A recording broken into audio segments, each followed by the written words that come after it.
What's going on, guys? How to Basics here, and today I'm going to be showing you how to overclock your Nvidia GTX 660M. First thing you want to do is go online and download the Nvidia inspector. I'll leave this link in the description. You're just going to want to scroll down, and then it'll pull up the mirrors, which should be right around here.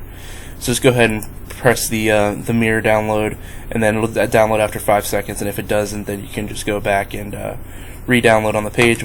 It's right here, but I don't need to do that because I already have it installed. But once you have the program installed, it's going to look something like this. It's going to come in a bunch of folders and stuff, but really the only one you need is this. So the first thing you want to do is open it up. It's going to be an administrator program, so make sure you have permission to get into this. This does have an overclocking tool in it, so they do that to pretty much protect the computer and possibly other owners. But the first thing you're going to notice is that this looks really familiar to the CPU-Z if you're familiar with overclocking at all. But it has a little bit of a catch to it down here. You have an overclocking setup. Basically, you're going to click this show overclocking. It's just going to give you a warning saying that they're not responsible and stuff like that.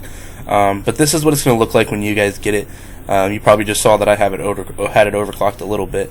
But basically, for the base clock, you can put this all the way up to 135 megahertz. That's okay. There's actually a restriction on this in the BIOS.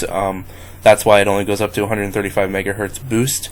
In order to get rid of that, you're going to have to flash your BIOS and reinstall another BIOS. But I am not going to do that.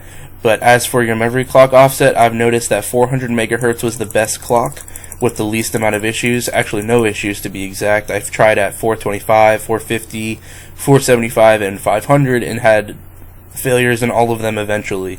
Obviously with the 500 megahertz it failed almost instantly.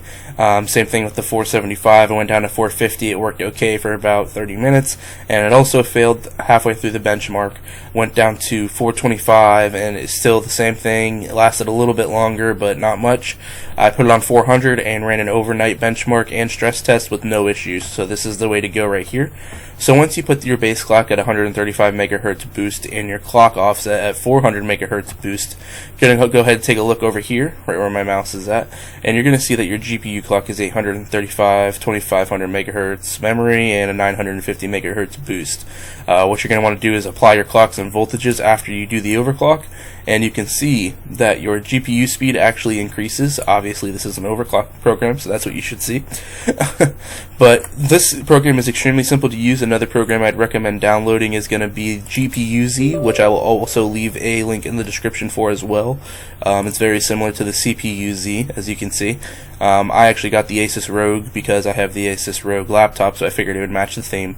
But this is also a good program to run too, because you can keep an eye on all your temperatures and you can keep an eye on your clock speeds, and it's a pretty easy program to use too.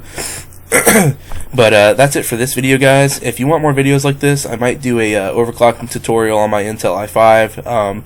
I've already did the overclock on it, but if you guys want more videos like this, give it a thumbs up, and don't forget to subscribe. I'm going to try and make some more videos for you guys just because I have a better computer now. Possibly some GTA 5 videos coming soon, some CSGO montages coming soon, and hopefully I can get this channel back up and going. And thanks, guys, and have a good day.